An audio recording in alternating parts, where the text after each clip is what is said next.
ازيكم؟ مشكلة كبيرة بتواجه دايما اصحاب البيزنس انهم بيختاروا المنافسين بتوعهم بشكل عشوائي، مجرد انه بيشتغل في نفس المجال بتاعه خلاص، وده بيبوظ له استراتيجية التسويق اللي جزء منها بيعتمد على انه بيحلل المنافسين بشكل كويس عشان يستفيد من الغلط او النجاح اللي عمله المنافس الحقيقي. طيب انت هتحلل المنافسين ازاي وانت اصلا مختارهم غلط؟ المنافس مش اي شركة تانية وخلاص. لو بدأت تشوف منافسين ليك في السوق، اسأل نفسك هم دول منافسين حقيقيين للبيزنس بتاعي ولا مجرد اسماء بتسحبني في اتجاه غلط؟ لان في منهم ممكن يكون بعيد عنك تماما او مش في نفس السوق اللي انت بتستهدفه. المنافسين الحقيقيين مش بس شركات عندهم نفس المنتج او الخدمة، لا، دول كمان اللي بيقدموا نفس الفاليو اللي بتديها للجمهور بتاعك.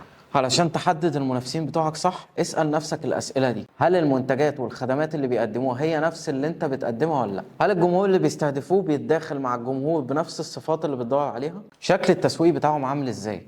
بيكون في نفس المنصات اللي انت بتسوق عليها ولا في حاجة زيادة؟ في الاخر انا عايز اقول لك ما تضيعش وقتك وفرصتك في السوق وتشتت نفسك في منافسة مش هتفيدك.